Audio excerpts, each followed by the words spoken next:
Cease was effectively wild early. He's really settled in, and Shohei has been effectively wild the whole game. Effectively wild, a FanGraphs baseball podcast. Listener emails that blast, pedantic baseball trip. Every weekday, break down your favorite pastime. Sit down, relax, and unwind as we learn how Ohtani would.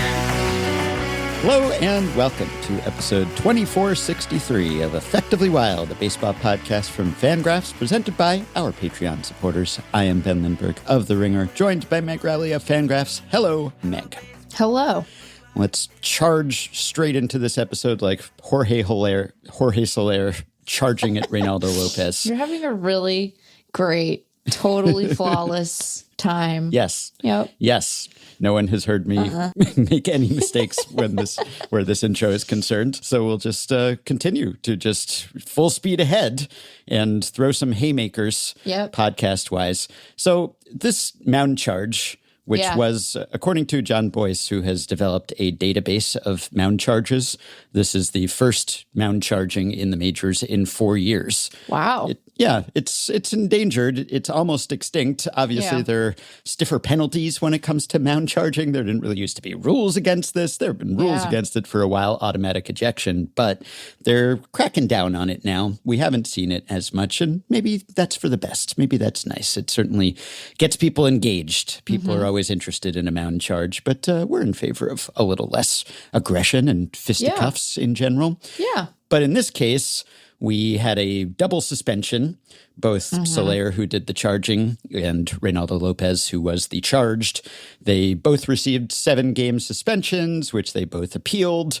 And López's at least has been dropped down to 5 games. And given that he is a starting pitcher, that's pretty toothless. That means he might not actually miss anything, maybe. He still loses pay, though. Yeah, that's true. But we got a question prompted by this mound charging that I thought was kind of interesting. This is from Dylan, who says, a coworker and I were debriefing after the Soler-Lopez dust-up and came up with a scenario we'd like to get your thoughts on. We found it curious that Lopez was ejected after being involved in the brawl. Of course, this is standard practice by all accounts, and we can't remember the last time a player was involved in a fight and not ejected. But Lopez really had no choice in the matter. Once Soler charged at him, he had to defend himself, only to get run from the game. Also, it's not like he was ejected for the pitch being up and in. He was ejected for his participation in the brawl, which I guess is true. He's not necessarily completely blameless. We can get into that in a second. But Dylan continues, that brings me to our question. Say a team has their ace on the bump in a must-win game for the opponent. What would stop a batter on the opposing team from taking faux exception to a pitch inside, charging the mound, and getting the other team's ace prematurely bounced from the game via ejection? Would there be any way for the pitcher, who did nothing wrong in this case, to keep himself in the game? If he just ran away from the charging batter, would he be allowed to stay in? I think he would, but could he live down the indignity of fleeing from a fight? Because all kinds of macho considerations come into play here. Yeah, I worry that this is an exploitable vulnerability, you know, because the way to avoid it is to assert one's status as a small bean. And I don't know that many of these men will opt for that. Now, I also don't think that Jorge Soler is just like looking around going, you know, tonight's a good night for fighting. No. I imagine that there were some words said, you know, there were definitely some words said. We don't know what words, but he's, by all accounts, a somewhat peaceable man typically. Yeah.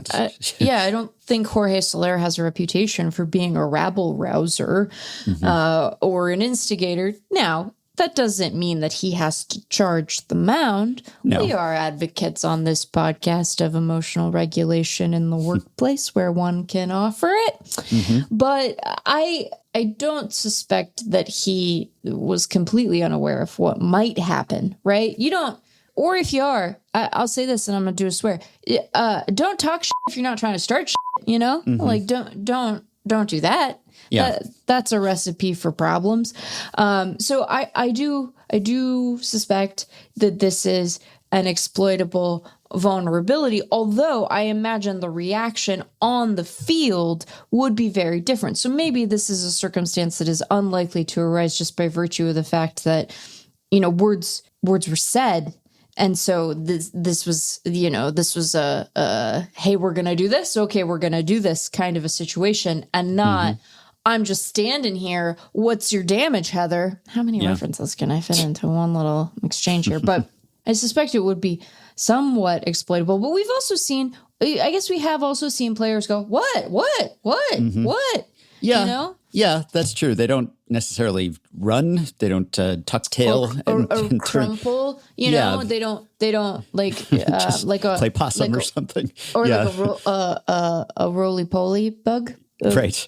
Just curl up in a ball. Yeah. Thank you for knowing what I meant, because I'm given to understand that how one refers to that particular kind of insect has a regional flavor to it. Yeah. What do you call those, the roly-poly bugs? Do you call them roly-polies? I'd probably say a pill bug, actually. Pill bug, but I know what you mean. I think that's the split. I think that's the east-west split on that. I'll call them a roly-poly, but you probably say catty corner. I guess I do. But apparently the pill bug or roly-poly bug is from the family Armadillidae. They put armadillo in the name? That's awesome. Delightful. Yeah, I love it. How about great. that? Any kind of bug that curls up as a protective They're like, you know what measure. that looks like? That looks like an armadillo. We got to call it that. That's great. So you could do that. You could pull in Armadillidae, maybe, and That's then probably.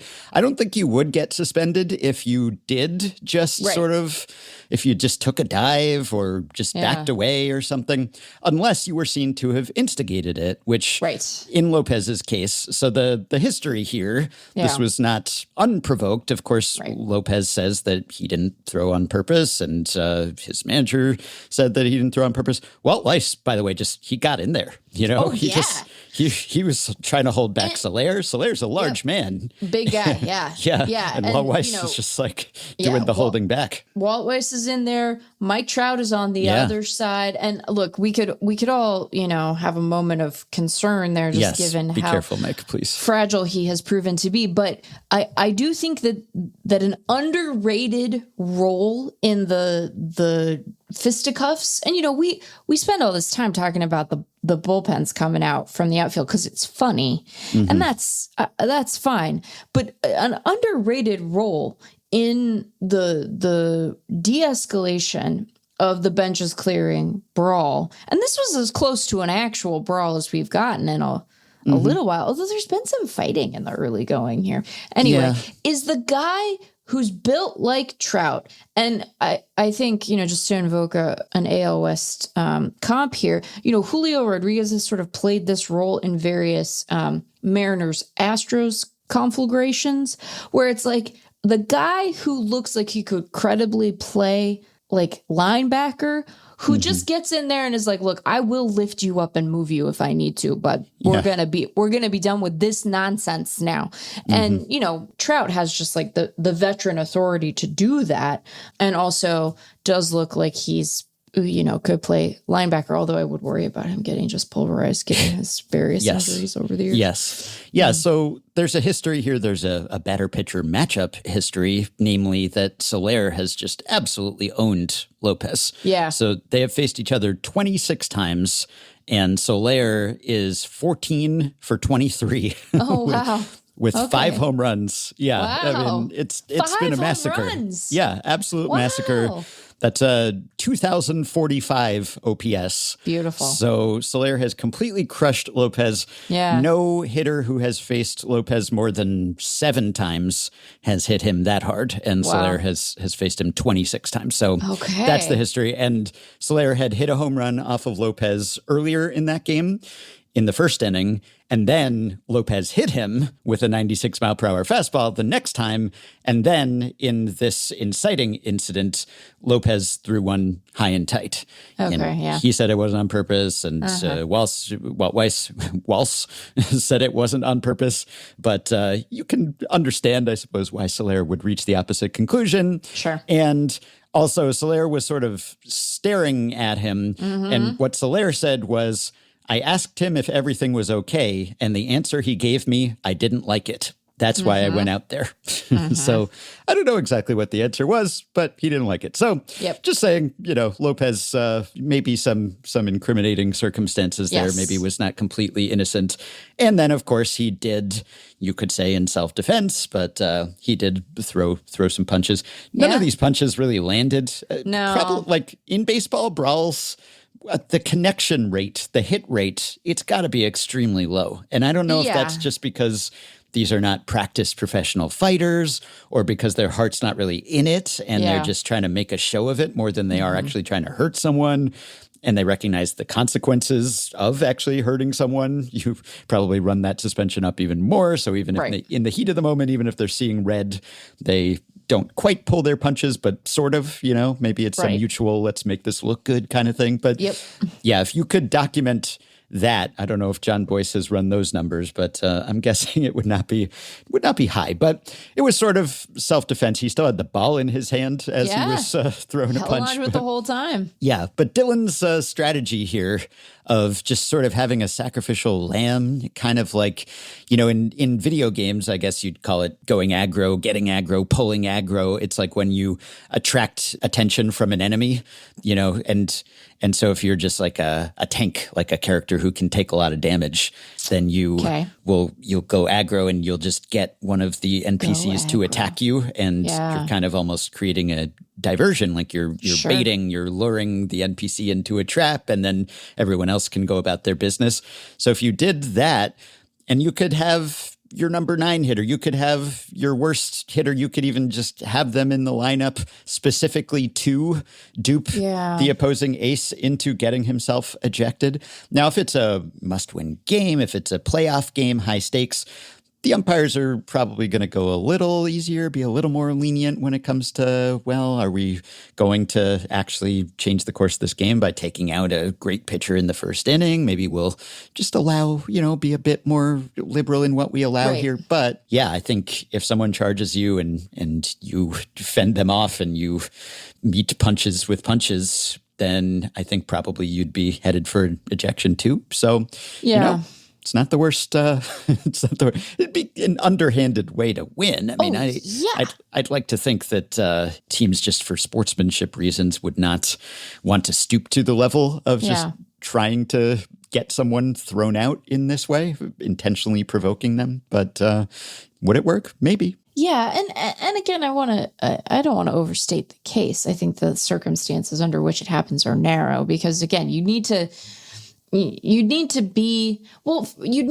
intimidating, right? So it can't just be any, guy in the 9 hole. Like I think you have to be built like Jorge Soler, because if what you're doing is instigating a brawl from first principles, basically, right? There's no pitch that preceded it that was borderline and a little too close for comfort. The guy hasn't said anything. No one's mother has been invoked.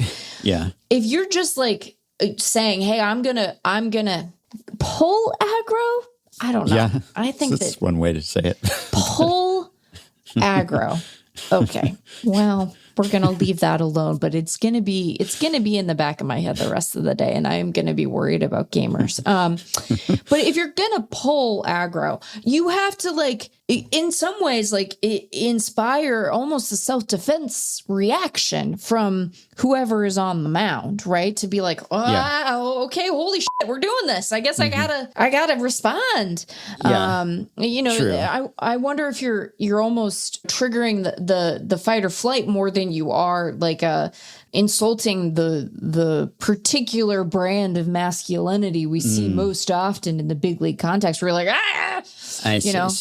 So if you had maybe your weakest hitter who was also right, I'm just envisioning the pitcher doing the thing that older siblings do, where they hold their. This isn't familiar to you, but imagine a movie you've seen, where you hold your younger sibling out by their forehead, basically, and they're trying to swing at you, and you're like, all right, buddy, tire yourself out here. Let's get tuckered and move on with our day. It is, as I talk about it more, I think maybe a narrower circumstance. And I wonder if the umpire would be like, hey, what are you doing, man? Because sometimes, this is an underrated part of this little fight that Craig Goldstein pointed out. Jonah Heim was just like, this is not my freaking problem, you guys. Like, what are you doing? I'm not getting in the middle of this. And often a catcher will come out and sort of try to play cop. And sometimes the umpire just gets out there right away. The fact that Soler was allowed to charge as chargy as he was is kind of surprising to me. And I wonder if the home plate umpire was like, that's a big man. I'm not, look, you guys. Walt Weiss, you get in there. Yeah. Yeah. Come on, Walt. Isn't this your problem? And it's funny because Soler was a Brave for a while.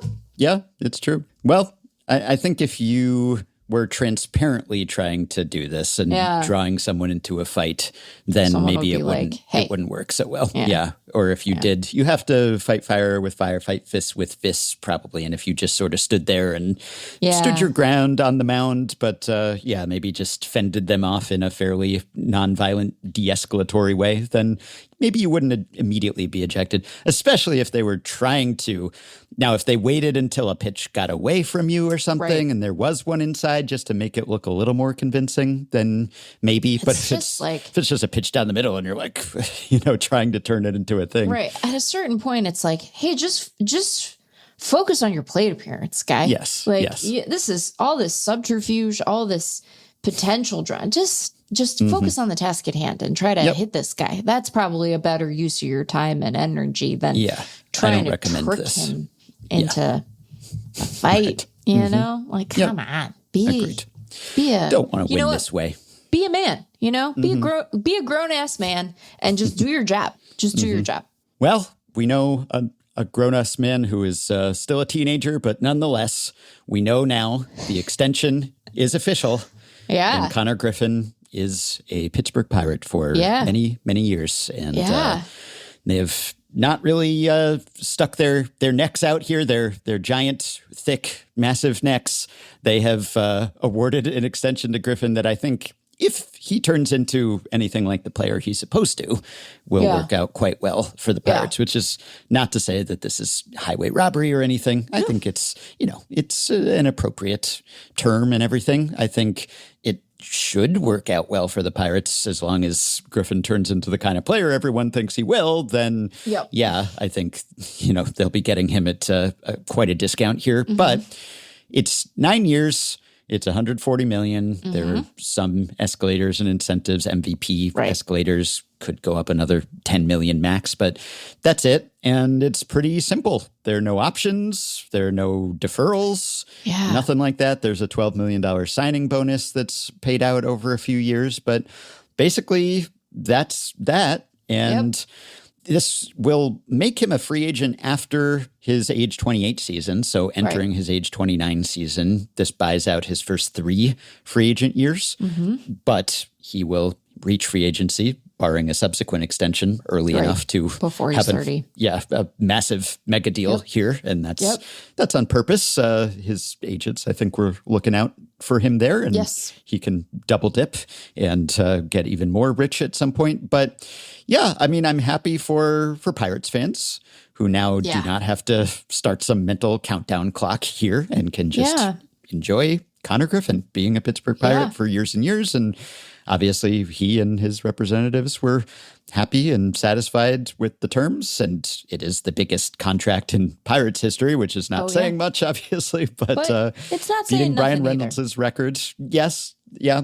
And it does make me wonder, will this make it easier for them to convince others to stay? Is Paul Skeens suddenly thinking, okay, well, if Connor's sticking around for years to come, then maybe this is somewhere I would want to be, or even other free agents they might try to woo in future off seasons, maybe just having that foundational franchise player locked up for years to come. Maybe that makes that a more appealing proposition. But the deal is done as we sort of expected based on all the buzz and the smoke that there would be some fire here. Yeah, buzz and smoke. So I think a couple of things about this. I don't know that it will necessarily sway Skeens in particular, but I think that you are making a statement about your credibility as a franchise by committing a dollar amount that big. Now, you need the next big contract to really seal the deal on that, right? If you have if you have one guy on your roster making that much, and what a strange. Can we just take a moment to appreciate how odd it must be to be this young man who is soon to be 20, but is not yet 20, right? To be this young man and to be the highest paid guy in the clubhouse by like a not small margin. That has to be profoundly strange. A guy with 22 big league plate appearances to his name, and you're the guy with the biggest contract in the room. That has to be at least a little bit odd. And imagine being 19 and just being set for life personally and professionally. Right. I can't imagine being married at 19. We won't linger. We're not going to linger on that conversation because it's none of my business, but I'm just saying, No, it's just get everything done. Just get it all out of the way. Yes. It's just generational wealth. Sign a long-term deal with your employer, sign a long-term deal with your high school sweetheart, a lifetime deal, you hope, you vow, long-term deal. Now, I suppose that one could argue, well, hey, there are guys who are making more money this year in that clubhouse. Yeah. There's exactly one. Thanks, Mitch Keller. But that has to be a profoundly strange thing. Yeah. I guess the other thing I would say is like it does speak to, and I'm not trying to like. This is going to make it sound like I'm like negging Pirates fans or giving the front office the business. And I can just imagine the people in the Pirates front office being like, Meg, shut up. Can't we do anything right? This is not that. I think it speaks to the profound confidence that the Pirates have. And I think that is a justifiable confidence. Like, we love this kid, right? Everybody loves this kid. Everybody thinks, and I'm saying kid, and I know that that's a silly thing because he's married and like has $140 million contract. But like, he is a very young man. Yeah, he is just speed running life milestones. But yes, he is still very young. He's still quite young. And I think it speaks to the profound confidence they have. And you might think, oh, that's obvious. But there are teams in baseball, and not just the Dodgers, where if a large contract goes sideways on them, it's not good, but it's survivable. Pittsburgh has decided they are not in that category of team, right? If a $140 million contract goes south on them, that's like profoundly destabilizing to their future payroll picture. So they trust this guy. They think that this is the dude. And I think that they're going to be proven correct on that score, right? I think that Konnor Griffin is going to be a franchise-altering player for them. I do think it makes it easier for them to say with a straight face to the next free agent they want to sign, hey, we're serious here. We think that we have the beginnings of something really special. The proof is going to be in the pudding on that. And there are bad teams that have like one guy who's getting paid. So they do need to continue to supplement their existing big league roster with viable role players. They need to draft and develop well. They need to do other stuff. This is not a sufficient condition for franchise success, but I do think that keeping guys like Konnor Griffin around is a necessary condition, and they are satisfying that. And I'm sure they're like, hey, bring your grievance now, MLBPA. I'm sure that there's some strategy to it in that respect too. But, giving your fan base a dude and saying, you can go buy this guy's jersey. You can do that, and you can feel confident in that choice. That is, I think, a really important thing, and no disrespect to Brian Reynolds. But I think that the odds that Konnor Griffin is relevant to the national conversation of baseball in a way that really only Skeens is otherwise on this team, and that's not meant to disrespect their other good pitchers, but like, they got two now. That's very exciting. Yeah. They might be able to go do something now, and hey, as we're recording this on Thursday, they're 7-5, you know? Oh, yeah. You know who they have a better record than? The Seattle Mariners. They do. We'll get to that later. But and the Detroit Tigers, right? There are a bunch of teams that we thought were going to be like big, and there's, kind of floundering in the early going here. Whether, those fortunes will continue all season, I'm sure we'll talk about. But it's quite exciting. 19. Can I say something? Everybody, this is a circle of trust. Ready for everyone? There are lots of reasons why people opt not to consume alcohol. And I think that those are perfectly fine reasons. One should not feel pressured to do that. I do wonder if it's like a not unreasonable life rule to say that you maybe should at least have the option to do that legally at your wedding before you get. It's very young. It's very young, but also many happy returns, to your contract, to your wedding. Yeah. I mean, obviously my goodness. The success rates marriage-wise, when you get married that young, tend to be a little lower, but I bet probably they're higher though for big leaguers who get married that young. Yeah, because especially if you sign a ginormous extension, because money can be a real source of stress in a relationship, right? And it shouldn't be now for Konnor Griffin. So no, I would think not. So I hope it goes well. And yes, I would imagine that the success rates in this particular demo diverge from the average pretty meaningfully. Yeah, baseball players, they have to grow up early in a lot of respects. So they do. Especially if you're that good, that young. So the Pirates, they have the 6th most starting pitcher WAR thus far. It's very early, but it has more or less looked like, they have good starting pitching. And do they have enough of everything else? The bullpen has been quite bad. And the position players have been middle of the pack. But that's why you call up Konnor Griffin, I guess, and hope for the best. And Dan Szymborski ran the ZiPS projected terms, and ZiPS suggested 8 years and 142 million. So 1 year less. Yeah. And that year is pretty important because that would be a free agent year tacked on the end. And he's projected to be a star. And so Dan said that, ZiPS would tack on another 40 million for 1 more year. So that's why I say it's perhaps a little light. And if he turns into one of the best players in baseball, then it'll be a pretty steep discount, but he'll do okay. And also he'll get another bite at the apple. Right. And I am interested because the timing of this is curious, of course, because as we noted last time, Buster only reported that this extension was done last week, Thursday, before Griffin actually made his major league debut. And then he deleted that tweet and there was no more about it. And in Ken Rosenthal's piece for The Athletic, he notes a contract agreement before his major league debut would have nullified the prospect promotion incentive eligibility, as we said last time. But one person briefed on the negotiations said the deal was not completed until 6:30 p.m. Eastern on Tuesday night. That one person was Bob Nutting. I don't know, probably someone.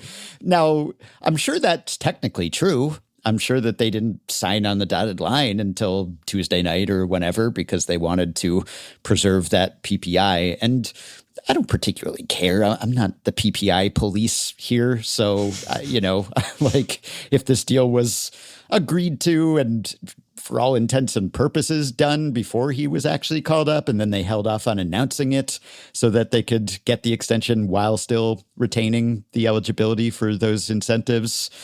I mean, it's on MLB to crack down on that if it wants to. I don't particularly care. I'm not super scandalized by that, but it's curious timing, right? When only predicted or reported the exact terms last week before his debut, and then that wasn't announced until days later. Like clearly there was some sort of framework in place, right? And so if I were MLB and I were trying to be a stickler for these regulations, I probably would do some investigating about whether this is actually, eligible for that or not and satisfies all those conditions. But hey, if they get away with it, I guess good for them.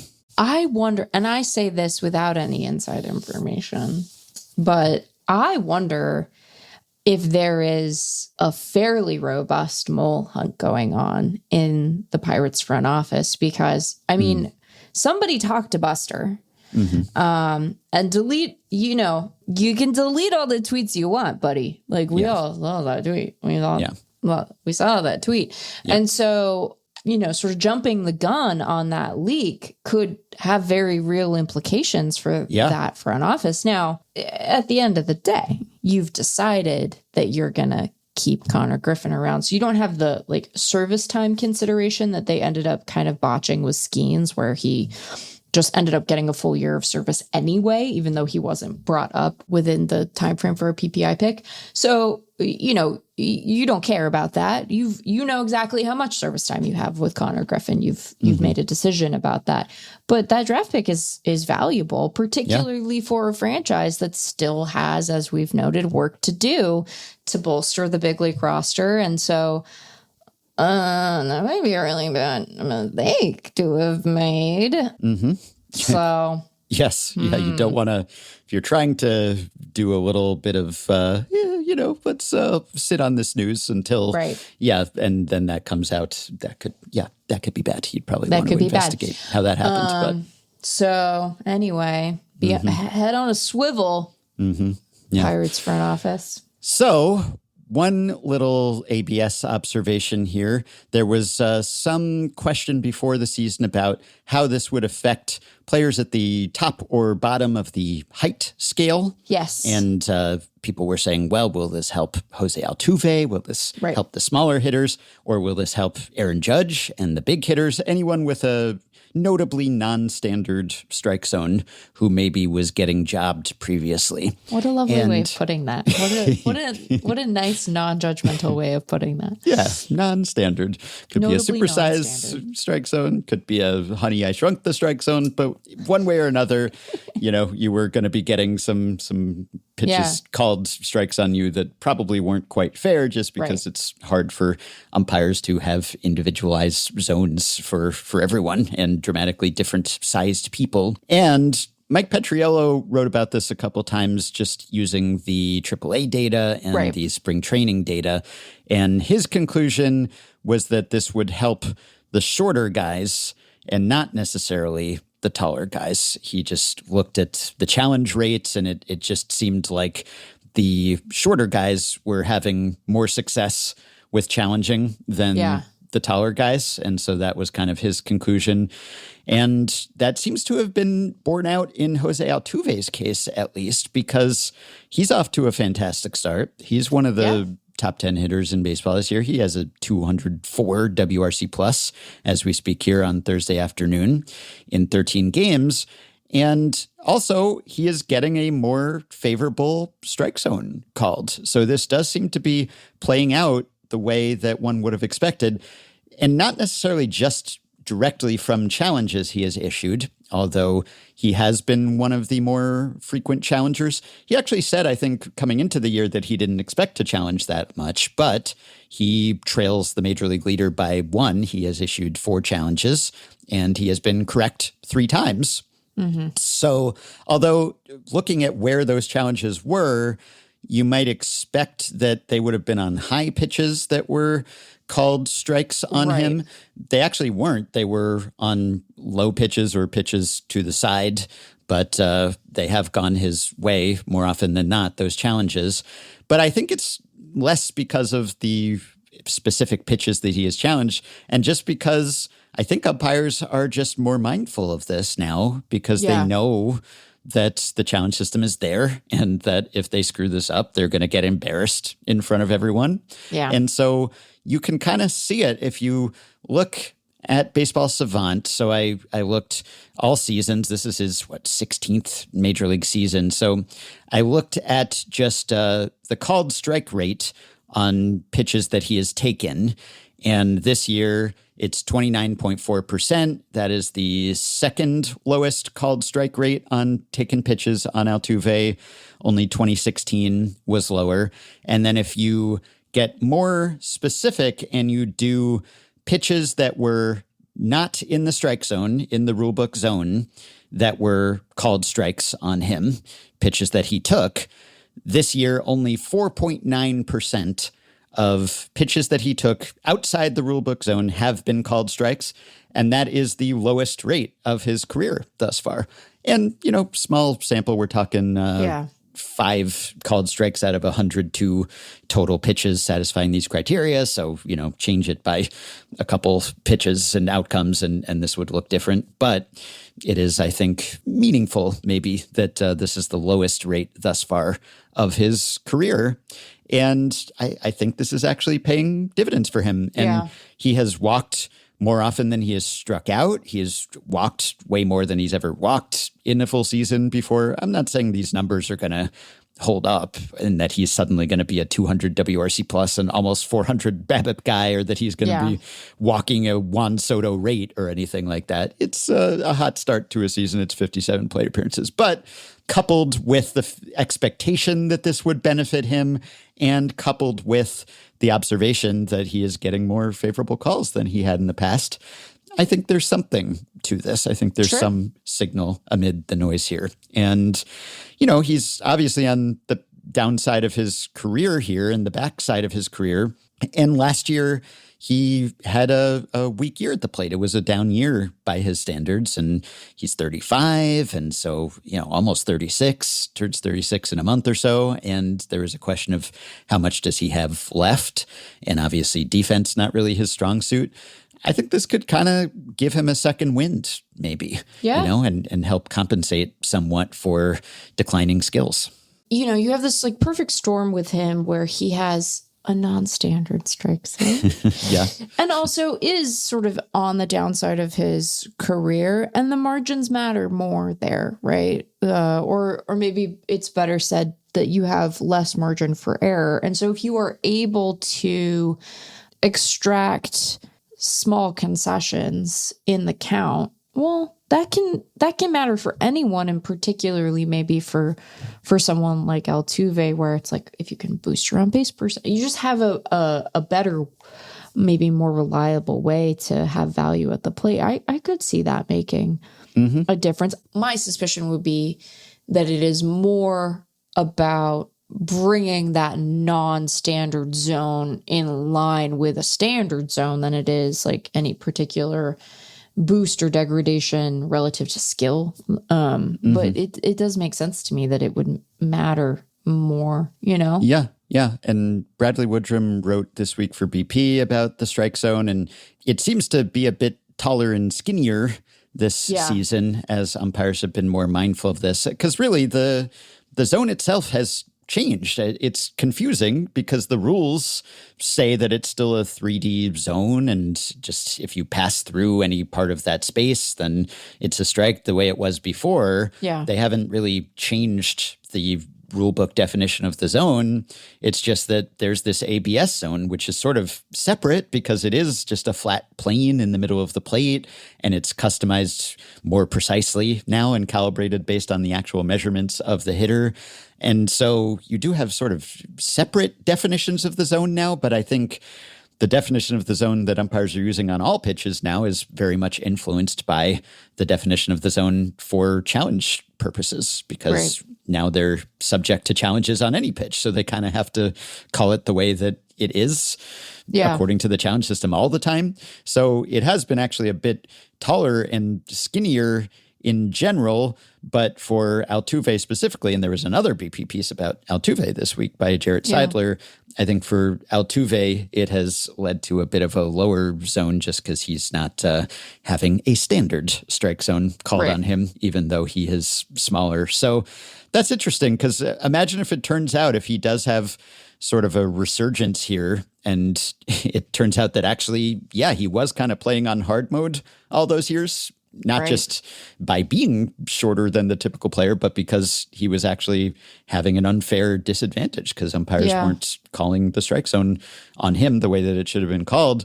That would make his career look even more impressive in retrospect. And statistically, I mean, he's, I think, a Hall of Famer as it is, assuming that he does not get dinged too much for the banging scheme. And I don't know, given that that Beltran is in now and that there's reporting about Altuve, not doing anything to stop the banging scheme, but also not really making that much use of it himself. And there's reporting about that. Also, there's the actual audio, and he was not getting the bangs as much during his plate appearances as a lot of other players were. So if you give him any special dispensation for that, or if you just time passes and it's not seen as a disqualifying thing, then I think he'd be bound for Cooperstown anyway. Yeah. But if this sort of props up this decline phase of his career, then that would make his accomplishments look even more impressive, especially because then we could apply that in theory to all the past seasons and say, wow, he was that good, even though he had this going against him. Imagine if he had this quote unquote fair zone the entire time, then he might have been that much better. So yeah, it's impressive. Aside from the banging scheme stain, I have quite enjoyed Jose Altuve's career. It just, we're always in favor of non-standard sized players, right? And non-standard skill sets and everything. So I'm happy that a player shaped like him can not just make it to the majors, but succeed and be excellent there. So we've said this before, but we'll keep saying it. It is truly one of the coolest things about baseball that there are so many different kinds of bodies that can, look and do, and not just like make it to the majors, not just hang on at the major league level, but succeed and really thrive there and be, future Hall of Famers. It is one of the profoundly cool things about the sport. I do wonder what Altuve's Hall of Fame discourse is gonna be like. I don't think that we have really gotten like the full flavor of a banging scheme player. With Beltran, it was like he was at the end of his career. He hadn't been a participant in that. I think there's this suspicion that, there was malfeasance we didn't know about, and that it is kind of coloring the way that some people engage with and understand the success that players on that team had before the banging scheme was uncovered, and maybe it will continue to affect them in perpetuity. I don't know. So it'll be interesting to see sort of how we talk about these guys, and the idea that we might introduce a narrative of like, actually Altuve might have been even better if it hadn't been unfair, is going to short circuit a particular kind of online person's brain. I just want you to be prepared for what that discourse is going to be like. No pun intended. No pun intended. I will not make fun of the short kings. It's so funny because it's like he was a party to this massive, destabilizing, terrible thing, but he's honest about his height. So like, who can really know the heart of a man? Although he did stand there next to Bregman and let him just say, yeah, I'm 6 foot. And I was like, all right, buddy. But maybe that's just like, you gotta live in a clubhouse, Yeah, you can't be like, you see this fellow shortish king over here, and this is not a knock on the short kings. Okay, I'm not trying to take any non-standard zone. Beautiful, we don't have judgment. We have admiration. It's a harder thing to do, really. That's like, what? You look at Aaron Judge, you're like, of course he's good at baseball. Look at that giant man. Although the strike zone thing is, I can hear the Yankees fans being like, his zone's been unfair the whole time. What if Aaron Judge's zone has been unfair this whole time? Yes. You ever think of that, Ben? Yes, and I'll talk about that in a second. It's true. Beltran, that was the last year of his career. He didn't do anything to burnish his Hall of Fame credentials when he was with the Astros. If anything, just the opposite. I mean, just purely as a player, because he was bad that year. He was a sub-replacement level player. So his Hall of Fame... He was too busy cheating. Maybe. So his Hall of Fame resume, performance-wise, was set before he got there. On the other hand, he was seen as one of the instigators and one of the architects of that scheme. So that's what really held him back, I think. Yes. But didn't hold him back for that long, obviously. No, it did not. Yeah, when it comes to Judge, because that's another where, okay, he's already established himself as maybe the best hitter ever, best right-handed hitter ever. Imagine if he too was, and he was getting jobbed sometimes, obviously, because of his height. But I think not as much as Altuve was. Like if you just, so I looked over the past 5 seasons, 21 to 25, and looked at the highest rate of called strikes on taking pitches outside the strike zone. And Altuve was close to the top 10. He was 11th minimum, 2,000 pitches. There were like 240 qualifiers. And Altuve was 11th with 7.5% of those pitches were called strikes erroneously on him. Whereas Judge was more he was still elevated, but not as elevated as Altuve, ironically. But he was like in the top 50, but wasn't getting jobbed quite as often as Altuve was. And Judge, over the same span, actually had one of the highest rates of in-zone ball calls because he just has such a huge zone that there were balls that should have been called strikes that weren't. And then if you look at this year, I think there's not as much of a case that he's getting a much more favorable zone too. If you look at just the called strike rate for him on pitches outside the zone, it's not notably lower than it usually is. It's kind of middle of the pack in all the seasons of his career. And if you look at just the called strike rate period on called pitches this year, it's not that notable. In fact, it's still pretty high. It's the second highest, I guess, rate. He's had 32.1% called strikes just on pitches that he has taken this year, which is the second highest of his career after 2016. So, it's not as notable a difference. And he hasn't challenged as much either. He's only challenged twice. He's been right both times, and both times it was pitches just below the zone that and he got them overturned after they were called strikes and they were actually balls. But I think it should help him maybe a little bit. And he's off to a good start. I mean, he's got a 144 WRC plus, which is like ho-hum for Aaron Judge. Not too shabby though. Very good for just about anyone else. But given what Petriello found previously, I think it seems like this will probably benefit the short kings, maybe more than the tall kings. And in fact, the guy who I think had the highest rate of called strikes outside the zone on taken pitches, at least if you set the minimum to 1,000, was Nick Madrigal, who is also a short king and a guy that I was hoping would be good and then hasn't been. But 11.2% of pitches on Nick Madrigal that he has taken outside the zone were called strikes over the past 5 seasons. So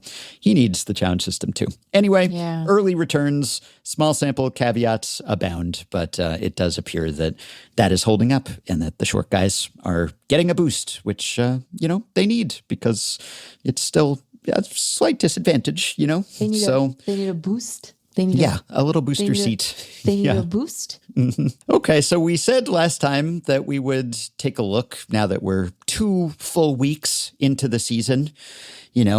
Some people, they do the panic meter and the confirmation bias check-ins after 1 week or 1 weekend even.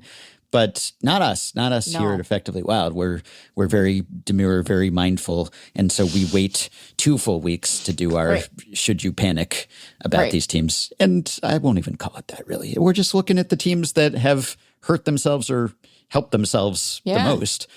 And we'll look at the changes since opening day according to the FanGraphs playoff odds. And this is largely based on who has won and lost games, but also injuries. Injuries are coming into play here. And there's been a wave of pretty demoralizing injuries. Yeah. Everyone is hurt. It's been pretty bad. I mean, Ben, I do not care for it. Everybody is hurt. What is going on? A lot of stars, a lot of load-bearing members of rosters, as you might say. Cade Horton, done for the year. Having UCL surgery. I mean, that's Zach Eflin done for the year. Yeah, a big blow to the Cubs, big blow to the Orioles. Matthew Boyd also on the IL for the Cubs with a biceps issue. And then we talked about Cody Ponce last time and all the injuries befalling the Blue Jays. Alejandro Kirk also out for several weeks with a fracture. So and then the Astros, Hunter Brown shut down for a few weeks with shoulder issues. That's always scary.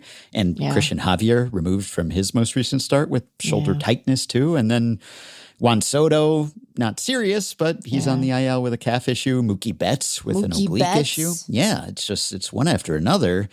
So this is not good. And that plays into the playing time projections and thus the playoff odds as well. But yeah, let's just look here. Changes since opening day. We have some double-digit changes.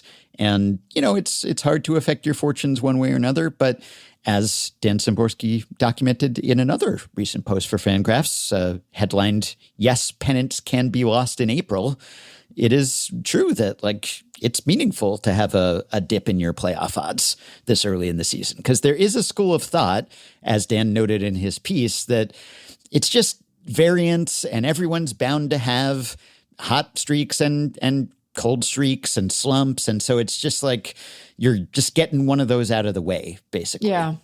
But I don't think that's actually the case. I mean, that's kind of almost a gambler's fallacy thing. Just because you have had a slow start to the season doesn't mean you're due and you're going to make it up later. It means that you're probably true talent-wise more or less the same as you were expected to be. It's not as if anyone has really affected their projections of their actual quality, but it's just some teams have banked wins and some teams have banked losses. And then you just sort of reset more or less. And okay, now we have the same rest of season projection, but we're starting from a different baseline than we were on opening day.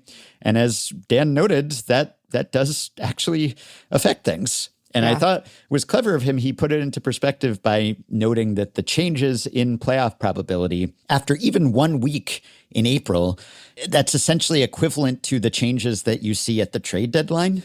So we make such a fuss about trade deadline acquisitions and subtractions, but it doesn't mean that much usually because, it's only a few months with that player. And so we've already seen teams now with 2 weeks into the season have their playoff odds swing about twice as much as you would see for the top teams that change their fortunes at the trade deadline. So we should be making as much of these early season results as we do about that. Yeah. And he looked at all the teams. So he found, going back to over the past 20 years or so, that he has been running standing projections with Zips, and he found all 83 teams with a median outcome of 90 or more wins going into the season. And he looked at their worst performances in April. 26 of them finished the month with a losing record. And he says for most of those teams, it wasn't just getting one of their faded bad runs over and done with early. From a preseason average projected win total of 92.5 wins, they had an average finish of 85.2 wins, with slightly less than a third of them, 8 of 26, finishing with at least 90 wins. And only 3 of the 26 came back and beat their preseason win projections after their slow starts. So, not to depress anyone whose team is off to a terrible start. It's not insuperable, but it's also not meaningless. So the teams that have hurt their fortunes the most and the teams that have helped their fortunes the most tend to be corresponding ones that are going head to head with the ones that have hurt their fortunes. But the Red Sox, so they have salvaged their start slightly since we alluded to it last time. They've won a couple games, but they're still 4-8 on the season, and it's been pretty rough for them. And they're down 13.2 percentage points of playoff odds, and they're also in the double digits in division odds, and that's rough in the AL East, which is expected to be competitive as ever.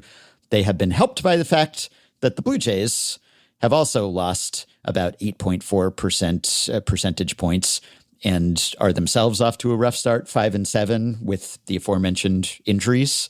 So that has kind of blunted the impact of the Red Sox slow start, maybe, but it has been frustrating, I think, for a lot of Red Sox fans because the expectations for this team were, I think, appropriately high. Yeah, I think I picked them to win the World Series before the season started. I immediately flush all of my predictions when it happens. Of all of the teams that have had a bad go of it in the early going, I think this is the one that has surprised me the most, just because my expectations were so high. And I thought that all their pitching would be good, if only because they had so much of it. And yet they have allowed 4.5 runs a game. They have a negative run differential. It's not the worst run differential in the sport. Oh, White Sox, buddies. But then the Blue Jays are right there. What a weird beginning. It feels very topsy-turvy. And I don't mean to discount any of what you just said, which is really what Dan has said. I think that that's right, that it, maybe it doesn't alter your true talent expectation of a team, but it's not nothing, right? It's not nothing in terms of your, sort of season-long expectation of a club. But some of these teams, they're, what, Ben? What? Yeah, it's not great. Except for the White Sox at -29 from a run differential perspective. You're like, that seems right. Yep, that's where it's not great when your opening day starter, Shane Smith, has already been optioned to the minors about a week into April. That's not ideal. Yeah. Their projected run differential is -115, which feels bad, I would expect. Oh, no, that's the rest of season. Their projected full season run differential is -144. That's the White Sox, not the Red Sox. But, what if all the Sox are going to do badly? What if the Pope can't, this is just proof that the Pope is has bigger fish to fry. The Pope's not trying to intervene. Did you see the Pope hat? Yes, I see they're giving away the Pope hat. Yes. Doesn't that feel a little risky? Doesn't that feel a little? I saw it. I saw it, and I was like, slightly sacrilegious, maybe. But I don't know about that. For all I know, they ran it by him. I mean, maybe he's all for it. He's a sports Pope, not Mike Francesa. I hope more than anything that the Pope was too busy doing more important stuff to be like, yeah, I'll approve the promo. I bet they probably talked to whoever the Archbishop of Chicago is, though. I bet they must have run it up some Catholic flagpole, right? He has been photographed wearing a White Sox cap in the full Pope regalia.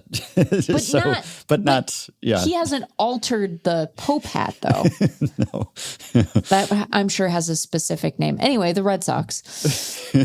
Yeah, it's demoralizing start because you start the season and hopes are high, and then you blow a bunch of games, and Durbin's not hitting, and it's just really not hitting. I wouldn't make too much of it, even though I just said that it is actually meaningful. But I wouldn't. But I do think that of the clubs that had playoff, not just aspirations, but I think expectations, right? I think that Boston probably assumed going into the season, we're going to play in October. And to be clear, that may well still come to pass. But I think that, to your point, of all the teams that are kind of on shaky ground, the ones in the AL East are the ones that I would be the most alarmed by internally if I worked for one of those clubs, just because it is such a knockdown, drag out kind of division. Of course, the stupid Yankees are up there at the top at 8-4, which neither of us wanted to draft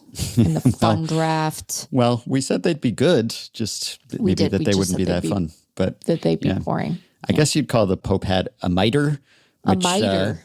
I saw Bauman make a pun about Sergio Mitre, which is spelled the same way as the Pope hat, but not said the same way. Yeah. Works better in print. Yeah. Chicago Pope. I'm still not used to that, Ben. I'm still not used to the Chicago Pope, because every time, the Pope speaks in an official capacity, I'm never listening to the Pope. Not like I'm not listening. I think, as popes go, I'm in on this Pope so far. So I don't mean it like I'm not paying attention to or minding what he says, although I don't really mind the Pope. That's not my thing. Don't disrespect intended. But I'm not hearing him, right? I'm not listening to audio of the Pope. I'm just reading statements, and they read like Pope statements. They read the pontiff. And then I have to remember that he has an opinion on Jerry Reinsdorf. Yeah. That's absolutely wild. It's still wild. I am not totally convinced, because if listeners remember, I was on vacation when this Pope was named the Pope, when the smoke came out of the chimney and everything. And normally when I'm on vacation, something happens online where I just have to, as I've said, pretend to understand it for the rest of my life. Like the Rizzler, still don't know if I have that quite figured out. Or Riz generally. Are those related? Don't tell me. I'm not convinced that this Pope isn't just a big, long prank on me, but I'm being pranked in a nice way. And JD Vance is being pranked like in a way that feels like divine retribution. So maybe it's fine. Maybe it's fine. Yeah, no. Did you hear Craig Breslow's I quote? thought you were going to say something about JD Vance. I was like, I have, and it is the least charismatic, terrifying thing I've ever heard in my life. That's not what you were going to say, though. Least charismatic is debatable because Craig Breslow. No, you cannot say that even as a joke. That is so mean to Craig Breslow. I mean, to compare, I am sorry. This episode is off the rails. You like cannot a nice compare. Fellow. I've got no problem with Craig Breslow. I've interviewed him. There's the key difference. Sure, but in terms of just pure speaking charisma, I have confidence in Craig Breslow's ability to go into a donut shop and order like a normal human being. Maybe to not so, say the same thing about our vice president. But when he talks about his baseball team, it sounds it's the most, how we talk about like front office speak. Yes. And he just has the most. I know. So that kind of the idea of deploying our players in a way that maximizes positive outcomes by creating the most favorable matchups that we can is a term, that I would call optimization. And I think that's synthesizing analytical information. It's synthesizing the real-time feedback that we would be getting from our players and our coaches who are interacting with each other every single day to ensure that we're doing that and making sure that we're not leaving wins on the table. And it's odd because he's a former player. I know. And I know that he was, analytically oriented and everything as a player. But did he talk like this when he was in uniform, like in a clubhouse? Was it, what were the other players thinking? Is he overcompensating for the fact that he's a former player? And so he's like, I got to turn up the front office speak to 11 here. I don't know if you know this, but he did go to Yale. Yeah, I am aware because it was mentioned every time he pitched during his career. But even so, it's the most like business-brained kind of just talking about optimizing whatever, and it's, I think, frustrating when your team is off to a slow start and then the guy who's in charge of your team is like coming up with this word salad that you just kind of, again, you don't want panic. You want a steady hand at the tiller, you don't want someone to be visibly upset because you want to project confidence, and they have every reason to be confident. It's a good team. Games. Yeah, but also, I don't know if you want a little sort of commiserating or empathizing or something, or just acknowledging in some more comprehensible way that things are not going well, that you're not going to get that from Craig Breslow. So it's I don't know, from a PR perspective. I think a lot about the moment in that Netflix documentary, and you're like, which one? Because they're making cuts in camp. They're deciding the final cuts to like send guys down to minor league camp. And there are only so many ways to tell a guy you're not making the big league roster, right? And so I don't want to overstate the case. But because of the fact that we have footage of it, we just know that he said the same exact thing. Like, he decided, this is how I'm going to communicate this. And there's nothing necessarily wrong with that. It's just that we don't normally get to see that conversation play out. And so, back to back to back to back to back to back to back. And it's just the same way of saying it. And again, there are only so many ways to say it. It's not necessarily a problem, but I think about that scene a lot because I think he is starting to read to people in a way that is very kind of robotic. Yes. And part of this is, that the Mariners aren't rolling Jerry out as much anymore, right? They're having Justin Hollander talk to the media. And so, Breslow is sort of filling a void. He's filling a business tech brain void that typically Jerry is happy to run into. Yeah. It is funny, though, that they're both former pitchers. And so I do wonder if there is a little bit of, I've got to fit in and not seem like a jock or something, and so I'm going to go completely in the other direction. Maybe. I don't know. I do think that the Yale-y part of this is not to be understated. Yeah, but Jerry's not even an Ivy League guy. He's not an Ivy League guy. Virginia Commonwealth University guy. Right, so. But he might be. It's funny. It's like, what are you overcompensating for?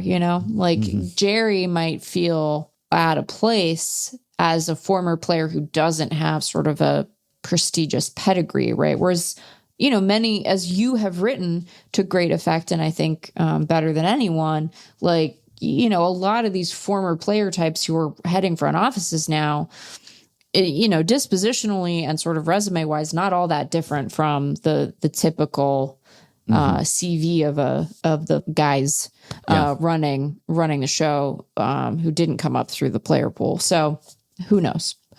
Yeah, I try to avoid the front office speak where I can. I almost referred to MLB right-sizing Jose Altuve's strike zone, but, I always roll my eyes when a company lays off a bunch of people and they say, we're not downsizing, we're right-sizing. But maybe that actually applies in Jose Altuve's strike zone case. But that whole term, it just carries associations that I want to avoid. Okay, the team that has hurt its fortunes the second most in the early going, unfortunately, is Meg's Mariners. Mariners off to a 4-9 start, so they're down also about 13 percentage points of playoff odds. And it's been bad. They have been good. Not been scoring much. Cal's off to a rough start.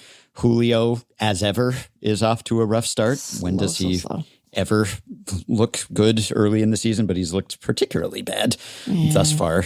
One of these years, he's just going to get off to a good start and have an amazing season, but not this year, seemingly. So, we actually mini-stap last. We got a question the other day about the Mariners and their string of one-run losses. This came from listener Michael, who said, April 7th, as I'm sure Meg knows, the Mariners lost their fourth straight one-run game despite a complete game from George Kirby.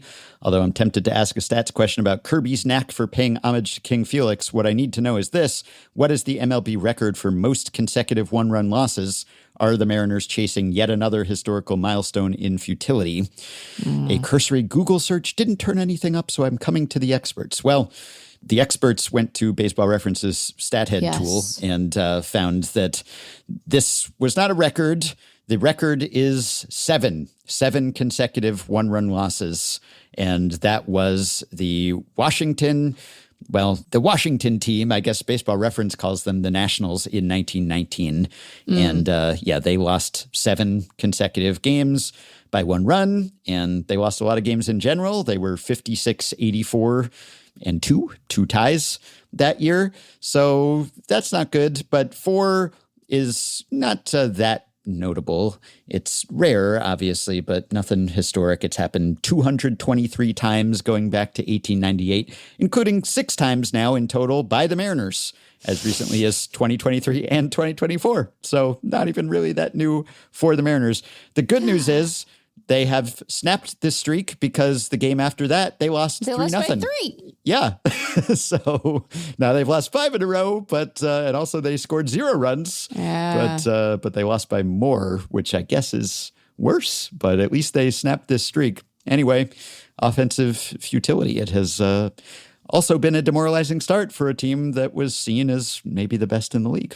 Hasn't been good. It's so strange because I was traveling. And then yesterday, it was all day games. And so I haven't seen with my human eyes a lot of this futility, but it does feel early in the season to be like, sure, they're leading the Rangers now, but what's to come? It's fine, though, because generally, they really do well when they're playing the Astros in Houston. So I'm sure that the next run here will go well.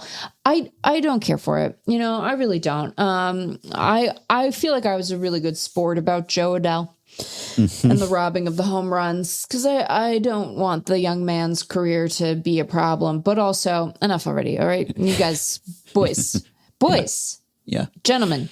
Score some runs. Score some runs. Mm-hmm. And Naylor has a negative WRC plus. That's never good. That's never good. It's bad enough that you don't even have to do the you don't want your first baseman to have no, it's bad no matter what position. I mean, good Lord. But so that's bad. Yeah. As long as you're intact, because I think the bats will come around. I think they'll start scoring some runs. Sure. And as long as injuries haven't hit you hard, there's a limit to how upset I would be. But the only other team that is in double-digit percentage points down in playoff odds since the start of the season is the Cubs.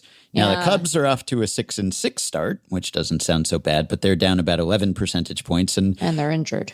And they're injured, yeah. And those are some serious injuries. So that would dismay me more. I mean, I think I'd rather be 4-9 with all my guys healthy than 6-6 and having lost Cade Horton for the year and Boyd being injured and everything else. Yeah. So, yeah, that's a double whammy. That's kind of a insult to injury. I believe it was when they were 4-8. It was pointed out, maybe by John Chenier, who's a smart guy, worse for the team, that they started that same way last year, and the season ended up going just fine for them. Yeah. Not World Series fine, but a successful season by any reasonable measure. Yes. So it's not like it can't be done. And I do think that, when you're healthy and you theoretically still have reinforcements on the way, and also, a good farm system, albeit a top heavy one to trade from, you have the means to theoretically right the ship as long as people start hitting. And despite the early success of some of the other teams in that division, I think correctly understood to be a more winnable division than, say, the AL East. So, but also I can't say I like it. I can't say I particularly care for it. How do you, we were talking about the Rangers even tangentially. How do you feel about these City Connects? I'm sorry to derail us, but I don't have particularly strong opinions on most jerseys, as you know. You're not a jerseyman, really. I think they've maybe used up some of their better ideas in previous years. I think we can be done. I like the Baltimore ones. I think the new Baltimore ones are pretty spiffy. Part of that is just that I really didn't like the last run that they had. But I like the Baltimore ones. I think that the Atlanta ones are good, but I still think we can just take a little break from that particular shade of blue and it would be okay. Are there a lot of gamers in Cincy? Because these still read to me like streamer outfits. Like if you took a team of streamers and esports jerseys or something. Yeah. Yeah. If they were full aggro, what did you say? Pulling aggro. If they were pulling going aggro, drawing aggro. I feel at a remove from that culture. I do. I feel it's okay. I feel like I'm at a distance. But yeah, so I don't know. They're better, I think, as a whole, but it's a lot of them. Many of them all at once. I don't like the Brewers ones. The Brewers ones are bad. I'm whispering. And then the Rangers ones, I guess, you take that statue out though, Yeah. What are we doing here? That would be nice. Yes. Okay. And then I left out one other slow starter that's in double-digit negative territory, and that's the Tigers. You mentioned they're 4-8. They just got swept by the Twins. Yeah, they did. So, and on the other end of things, so the Guardians are 8-5, and because the Tigers have been so bad and the Guardians have been good, they're up 20.8 percentage points. Wow. They're the top gainer. And then the Rangers, who have been the beneficiaries of the Mariners' slow start, they're 7-5. They're up 16.2 percentage points. And the Brewers, they might not have great city connects, according to you, but they are 8-4 and they're up 10.7%. So again, it's, Cubs are off to a slow start and Tigers and Mariners, and thus the Guardians and Rangers and Brewers and the Yankees, because of the Blue Jays and Red Sox slow starts and the Yankees being 8-3 or whatever, they're 8-4. They're also up about 10 percentage points. So those are the big gainers. And yeah, Tigers, how much does that concern me? Not enormously. I still think that these are all good teams. So, but they are now kind of at a deficit, and now they have dug themselves a little bit of a hole that they have to climb out of. Yeah, and I think that of all the we don't need to keep harping on how poor the Central is, but like speaking of winnable divisions, Yeah. I think that's a good club and they'll find their way. But I did watch the Diamondbacks beat Tarek Skubal in person, so Yeah, you got to see a pitcher's duel as advertised, but Zach Gallen was even better, I guess. Yeah. How many? I should have stat blasted this. It was funny to watch the Diamondbacks. People are like, "When was that start?" Hey, we had to take a pause because I had to travel, and I watched it in person. Left on left home run made the difference in that game. How exciting! The other decliners, the Blue Jays, we have touched on the reasons for that, but they're down about 8 percentage points, injured. And then the Giants are off to a 5-8 start, and they're down about 7 percentage points. And no one was expecting too much of the Giants. People were expecting 500 out of them, and they've been worse than 500. Yeah. But Tony Vitello has been not reassuring anyone who was worried about how he would adjust to the big leagues. I don't want to make too much of this either, but and maybe people are kind of hyper focusing on everything he says because it's such an unusual situation and he's the first guy to really make this exact transition. But it has felt like a little lack of feel when it comes to the way that he talks about stuff, because it seems like he hasn't really let go of his college coaching career. And he doesn't have to on a personal level. He can continue to cherish that time or hold grudges from that time. But he keeps dredging up these issues from his college career. And this was happening in spring training when he was kind of picking bones about just how it was reported that he was taking this Giants job and seeming to criticize that it was reported that he would be taking the job before he actually decided to take it. But then he did take it, and he took it quite quickly after the report. I get that maybe it was kind of awkward because he hadn't told people, perhaps. And so the news broke before he had broken the news himself to his colleagues or players or whatever. But then he was, I think, asked for comment in that report. And so he had to know that it was coming. And and it's also just old news. No one cares other than you, And so for him to, and he was bringing up this gripe he had with, runners, calls on runners in the baseline or whatever, and throws, and was hearkening back to times that he had been upset about this in his college career. And he doesn't have to pretend that he wasn't a college coach. He was an accomplished, successful college coach. But I just can't help but think that for players in his clubhouse, they're just not going to be particularly impressed by that, or might not want to feel like their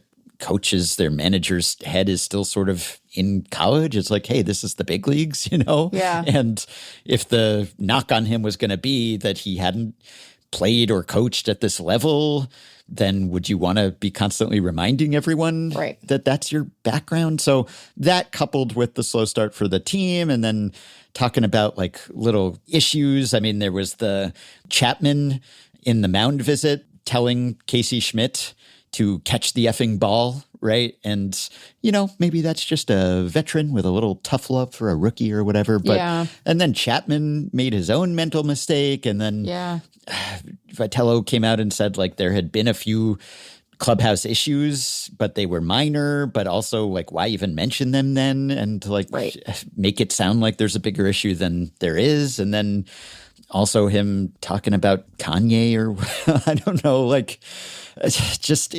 he's kind of an oversharer maybe. And I don't know, quoting Kanye at this point, I don't want everyone to sound like Craig Breslow. So it's, I guess, to the advantage of press and fans to hear the authentic thoughts of these managers. I don't want everyone to sound like a robot and be so buttoned up that they never say anything interesting. But I don't know. It doesn't seem like he's helping his case. And this is probably something where if they were off to a better start, this would not be a bigger issue. But he keeps he's quite candid, and he keeps raising eyebrows with his comments. He already doesn't have the background of any other major league manager, but also he's not sounding like any other major league manager. And maybe he's just leaning into, well, I'm different and I'm going to sound different. And if the team were winning, maybe that would be endearing and charming and people would embrace it and we'd be talking about Tony Ball or whatever. Right. But as it is, since people were kind of like waiting for him to screw up, and just like also sounding like he is making a lot of the fact that the team is struggling early on and in kind of a college coach way and like delivering pep talks to the team. And I don't know, it just sounds a little bit Bush League. I think, part of it is a very dramatic shift in both the current and projected competitive picture for the team he's dealing with. Like Tennessee is like a powerhouse. And also, there are full-time professional reporters who cover college baseball. So I don't mean to suggest that the only people he's interacting with are like, kids on the student paper. And also there are plenty of really good student journalists. So there are any number of ways in which I don't want to sound like I'm being insulting here, but like, I do wonder how much of this is an adjustment to like, hey, you're standing in front of like a professional beat and they're going to have questions for you every day.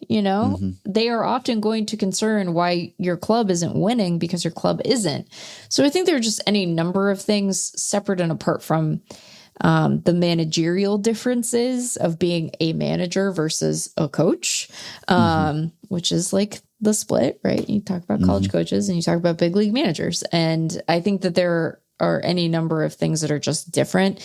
That isn't to say that he can't grow into that role. That isn't to say that he's like a disaster or that the hire is a disaster, but it is a little surprising to be seemingly kind of caught off guard by the way that he is, going to have to interact with the media, the expectations they'll have, some of the potential pitfalls. It's like, why do you seem surprised by this? And it does kind of strike me as him being a little bit surprised at times where it's like, hey, Tony, yeah, you're going to have to talk to him every day, and they're going to want to know about the game you just won. Like that, so I have been a little stymied by it because it did seem, at least in the initial going, like they were trying to position him well. He traveled with guys from the club, like they went to Asia in the off season, and we saw him walking around winter meetings, and he and Buster are like glued at the hip, and it's just a little bit odd. It's like, yeah, guess what? It's April 9th. No one cares about what the press coverage was when you got hired. Like you got a game today, you got to take care of business right now. I mean, they don't have a game today as we're recording, but you know what I mean?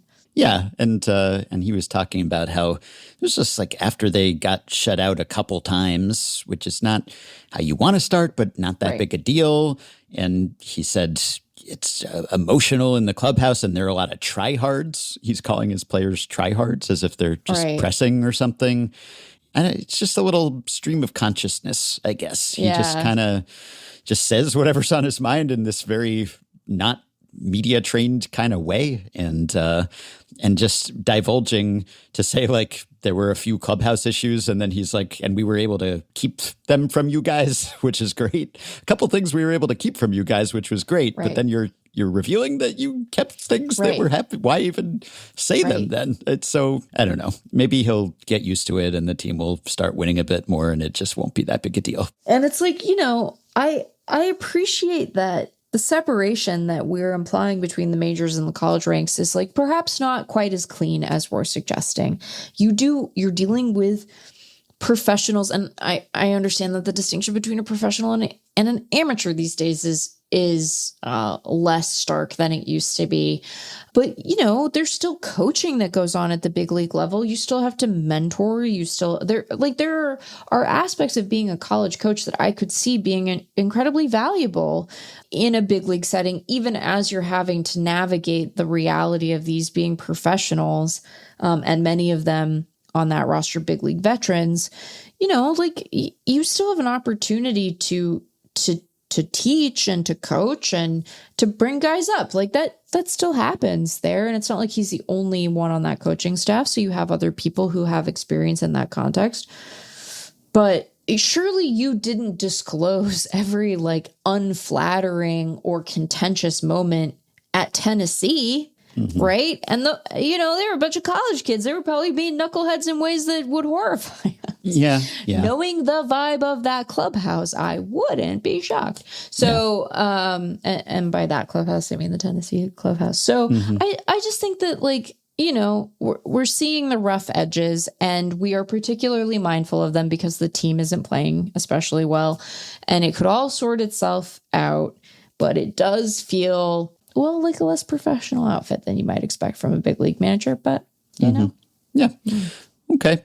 And the Pirates are up about 9 percentage points too, for reasons we have touched on. Yeah. Twins are up a little bit. Marlins are up a little bit, even though they had some clubhouse discord too, because Clayton McCullough pulled Sandy Alcantara from a start. Alcantara was going for his second consecutive Maddox, which would have been quite special. I think the first pitcher to do that since Maddox himself, but he was not able to finish that out, and he got pulled when he got in a little bit of a jam in the ninth, and then Marlins bullpen coughed it up, and Sandy was displeased that he hadn't been consulted before being yanked, and made some comments to that effect.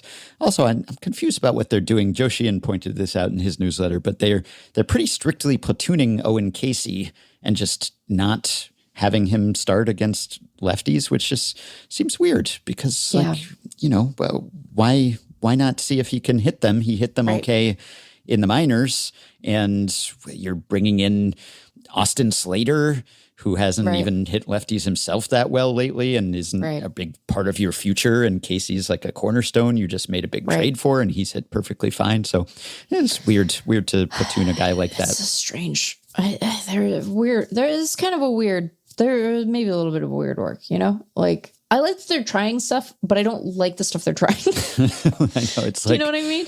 Yeah, the pitch calling from the bench is spreading. The Twins are now toying with it in the minors, and it's like not rooting against any particular players involved in this. It's not their decision, and some of them are fine with it. But since I don't really want this to catch on, I'm kind of like, well, if the Marlins weren't doing so well, maybe they would decide to stop this, but they're doing fine. I think I saw that several players on the Dodgers were like, that's a bad idea. And I was like, listen to them. Oh, yeah. And some of the Yankees have said it. Right. Listen to them. And look, again, I think it might benefit teams that try it. And the Marlins are off to a good start. And hey, the Rockies are off to a good start. For them, they have not changed their playoff odds one iota. No. But they're 6-6. There's still a 0.1% chance to make the playoffs, but it took them until May to win their sixth game last year. So they haven't gone. This is like their best start since like 2022, I think. Two they're or three. 500 through their first 12 games. Yeah, they haven't done that since 2022 when they started 8-4. And even that year, they lost 94 games and were a last place team. But if they only lost 94 games this year, that would be a success. So good for them. They've been playing like a credible baseball team lately. So that's exciting. But we'll talk maybe about some surprising players too, like Jordan Walker. Is this the real Jordan Walker? He's hit 5 homers. Are we finally seeing the blossoming of Jordan Walker? But the Cardinals haven't changed their playoff odds fortunes that much, but they're 7-5. That's nice. But yeah, it's the veteran teams. It's like the Dodgers, the Yankees. Yeah, they've said they don't want to change anything and call pitches from the bench because, well, they have a lot of experienced, good, high-priced players, and the teams are playing well. So sure, they're going to say that. And that's why I think this started with the Marlins and the Rockies. Like, these are teams that didn't have as much riding on it, or just were desperate, or didn't have established players who could push back on it. And I get that, it's kind of a collaborative process. It's not purely an edict, but even so, I think there's a lot of pressure on young players. Even if you say, this is a suggestion, it's not a demand. Well, how often are you going to go against that, especially if you haven't developed the knack of calling these pitches yourself, really? So anyway, we will continue to track this, and we'll do periodic check-ins on the playoff odds fortunes. I did want to ask you, since we talked about new look jerseys and we talked about the Pope hat, what do you make of this incipient trend toward brimless hats, which you may have seen. Our pal Jake Mintz snapped a pic of Edwin Diaz, Yes. who was wearing a brimless hat. And Diaz said that Tanner Scott, also of the Dodgers, started this trend. And it is not a beanie. It's just a cap. Can you even call it a cap? It's a hat It looks with the brim just It looks sliced off. sort of like a fez hat. It does. It looks like that. Yeah. Did you and see Jordan's Yes. version? Which credit where it's due. Jordan did not do the seam ripping there. His lovely wife Bailey did. Shouts to Bailey. Hi Bailey. Okay, so first of all, if I'm Edwin Diaz, I'm not following any trend that Tanner Scott starts until such a time that I feel confident that doesn't involve cooties or a curse or bad vibes. Sorry, Tanner, you were very good and then you were not. Yeah. And I don't know where you're going to fall this year. I feel nervous about following. Now it's gone okay so far. So 2 ERA, but he's throwing 4 2/3. You're confident after 4 2/3 that you know what the vibe implications of following a Tanner Scott trend are. I wouldn't feel confident in that. The guy had a ERA over 4 last year. Stay away from him, Edwin. Also, just turn your cap around. What are we solving for? Okay? Ken Griffey Jr. is one of the coolest people to ever live. And he just turned that. Are you so offended by foul territory that you have to cut the thing just off? That's a little dig at foul territory, which I don't mean as a dig, but maybe I do. What are you guys doing over there? What's with all the backwards baseball caps? What's going on? Yeah, it's definitely a different look. And I know that there was a kind of viral video several years ago where a guy had a Yankee cap with no brim. And so I don't know if that was the inspiration because that was like 2020. Probably so if not. so, there was a long lag there. But I had not seen actual big leaguers employing this look before. I don't know. I don't hate it. I don't have strong opinions on this because much as I'm not a jersey opinion haver, I don't wear caps. I'm not a hat wearer, and I'd probably be more likely to wear one if it didn't have a brim. Maybe just because I feel You're just describing a beanie that doesn't have a function. Like I think that's true. It's like why not just wear a beanie? What is it doing? What is it meant to do? Are you cold? If you're cold, wear something designed to actually insulate you. I'm skeptical you are cold because you play in Los Angeles. Yeah. Although, it's not like they played all of their games at home. And it did rain that one day. But still, what is the purpose? Because you're not shielding your eyes. The backwards baseball cap, in addition to having a tradition of being cool, also it can, it shades your neck, which is, an area that sometimes people forget to sunscreen and then they get burned back there. And that's not good. So, okay, but you're not shading anything. It looks weird. It looks weird for now. And then if it becomes common, it won't look weird anymore. It's like, the really big hats. Have you seen these really like the what are those about? What's that about? I don't know. It doesn't offend me though. I think it's just, there's no utility to it. Clearly you're removing the part of the cap that offered some utility to players.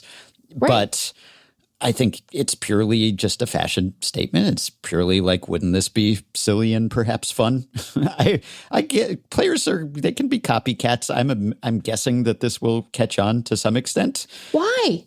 I don't know. Why? It's a different look. Stupid. I don't know. No. I don't mind it. I'm taking a stand against this. I think it's doofy. I think you're ruining those caps. You're ruining them. They're ruined. You think you're improving them. Also, did Tanner Scott bring a seam ripper from home? Who's doing the alteration? Is this something that you're imposing on a poor clubby to take the brim off your? And how do you explain it? I know that Edwin Diaz did it, and we know that because of Jake. And that's fine. But he did it because Tanner Scott did it. Why did Tanner Scott do it? What is Tanner Scott's justification for this? I don't know. I don't understand. Yeah. I don't like it. I think it looks dumb. I think you look silly. Just having a cap is not strictly necessary, right? I mean, you know, people were wearing caps on night games. I guess, okay, maybe the lights could get in your eyes or something. But I think the utility of the cap is probably a bit overblown anyway. But it has a utility. It has a utility in other contexts. It's part of the uniform, which is why you wear it at night. I understand that it has different, lesser utility at night because, sure, maybe you're worried about the lights, but you're probably not worried about the lights. But it's part of the uniform. You would look naked without it. And, you know, we already have the pants, right? You're already basically naked out there because they haven't fixed the pants. They're doing all these City Connects, still have transparent pants. Yep.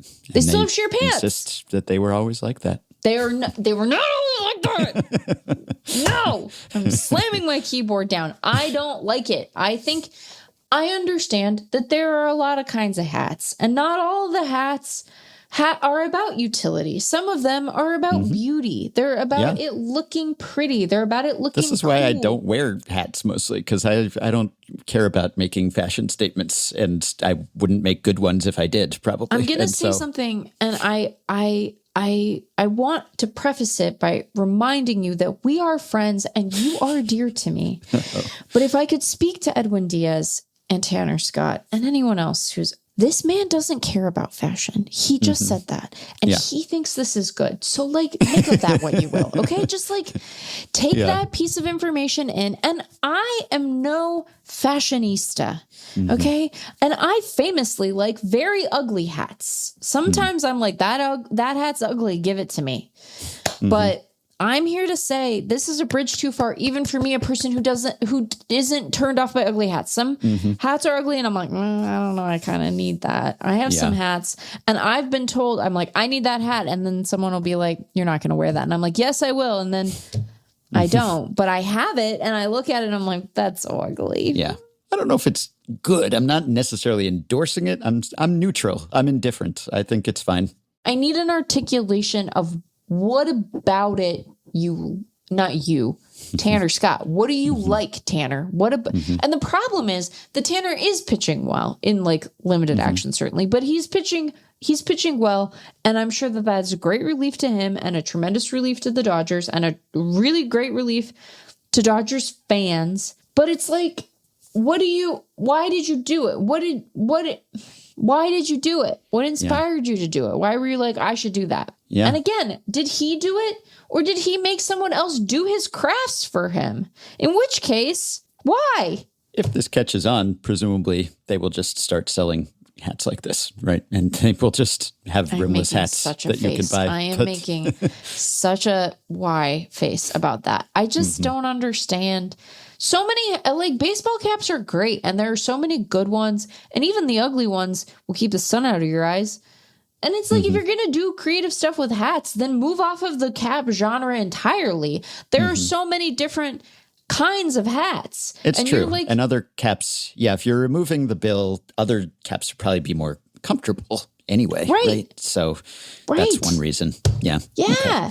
Yeah. All right. Couple final follow-ups here on things we've discussed while we're talking about pitchers and fashion statements. We got an email from Eli Sussman of Fish on First, the Marlins site, responding to your comment that we don't usually see pitchers wear sunglasses. And Eli says, on episode 2462, you guys very briefly discussed why pitchers never wear sunglasses. Well, the unorthodox Marlins have a prospect who does. I was in attendance for their spring breakout game last month and noticed them on right-hander Aiden May. Here he is after that game explaining that they are prescription lenses. He found out at the 2024 draft combine that he had impaired vision, but was, quote, too stubborn to address it until now and has turned it into a fashion statement. He has continued to wear them during the minor league season.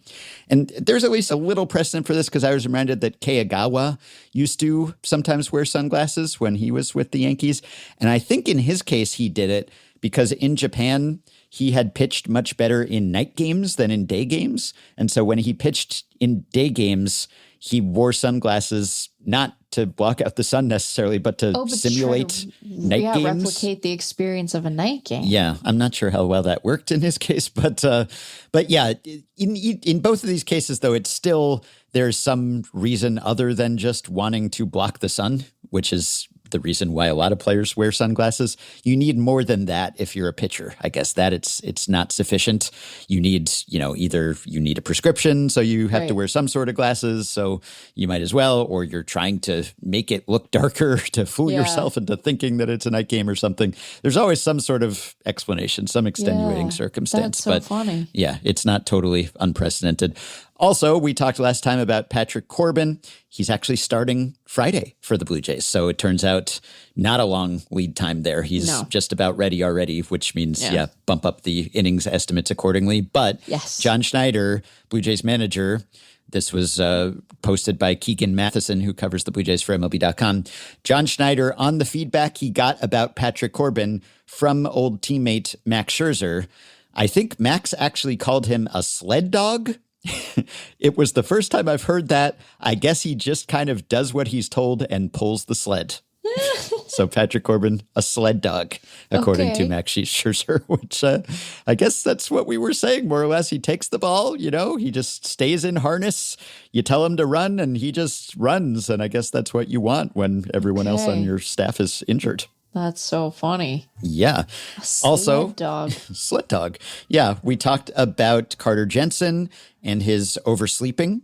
And listener Paul wrote in to say, when you were wondering if Carter had a person at home and later noting it's often these players' first times living alone, it reminded me that when Jensen was a late season call-up last year, he lived with his parents for at least part of that time since he's a Kansas City native.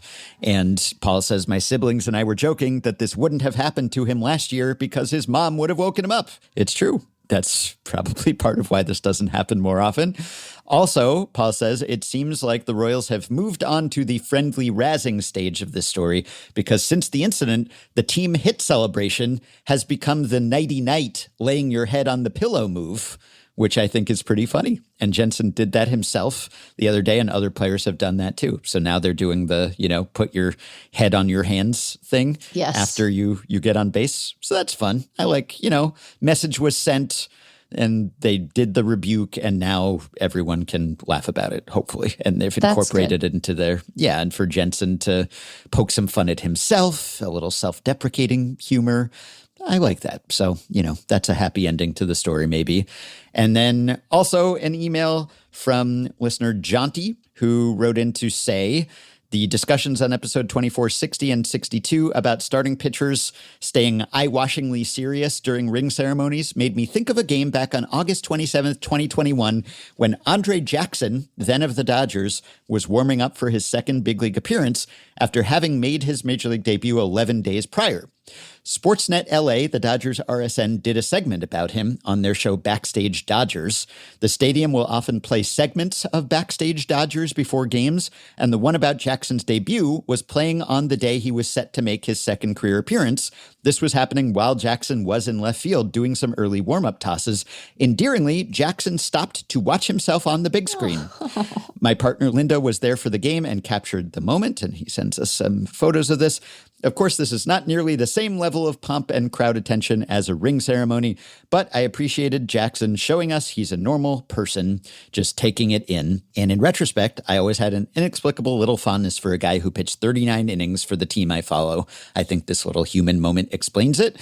And a postscript, Andre Jackson ended up playing for NPB's Yokohama Bay Stars for a couple years, and in 2025, while wearing number 42, he hit a home run, and his celebration was infectiously joyous, and I will link to that too. He was a pitcher because they still have pitcher hitting there, and he was quite happy. So he's a man who enjoys his triumphs and takes a moment to drink them in, and that's nice because, if you're Andre Jackson and you're not going to be there that long, maybe. Right. I mean, I don't know if he was thinking that, but he should have savored that moment because you can't count on there being many more. Yeah, I think that's right. I think that, it can be so fleeting. So soak it in.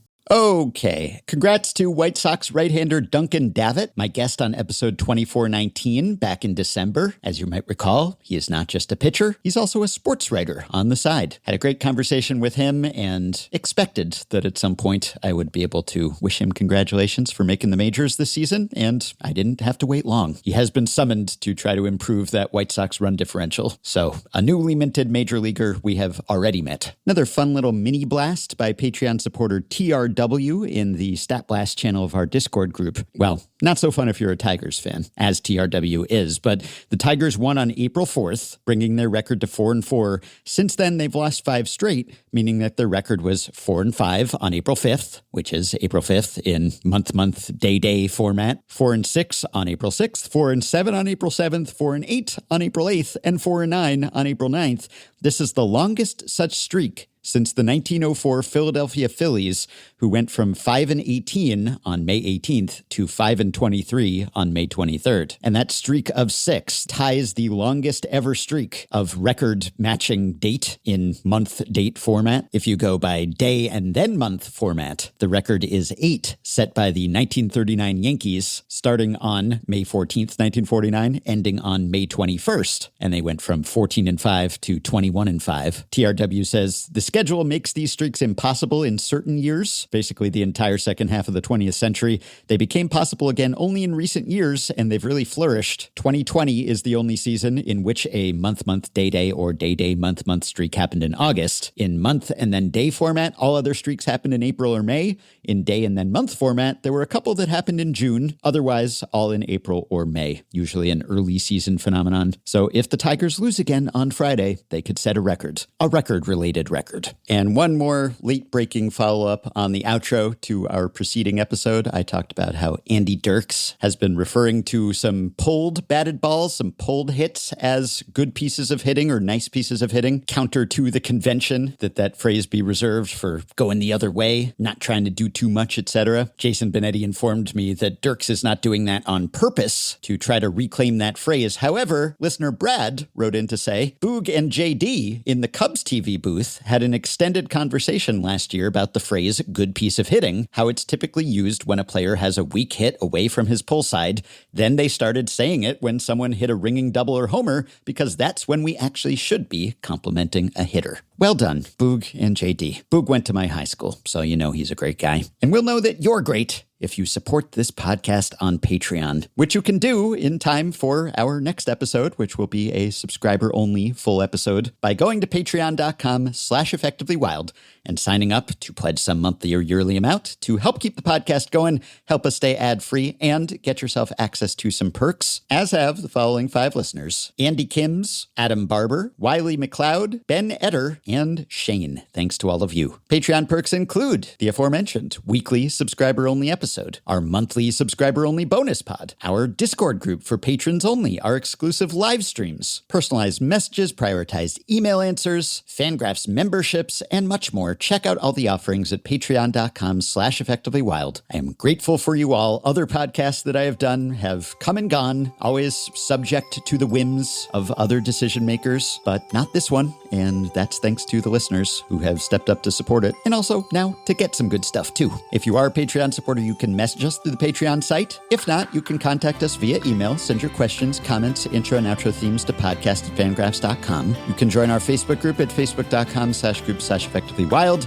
You can rate, review, and subscribe to Effectively Wild on Apple Podcasts, Spotify, YouTube Music, and other podcast platforms. You can find the Effectively Wild subreddit at r/effectivelywild. And you can check the show notes in the podcast post at FanGraphs or Patreon, or the episode description in your podcast app for links to the stories and stats we've cited today. Thanks to Shane McKeon for his editing and production assistance. We will be back with one more episode before the end of the week, which means we will talk to you soon. It's effectively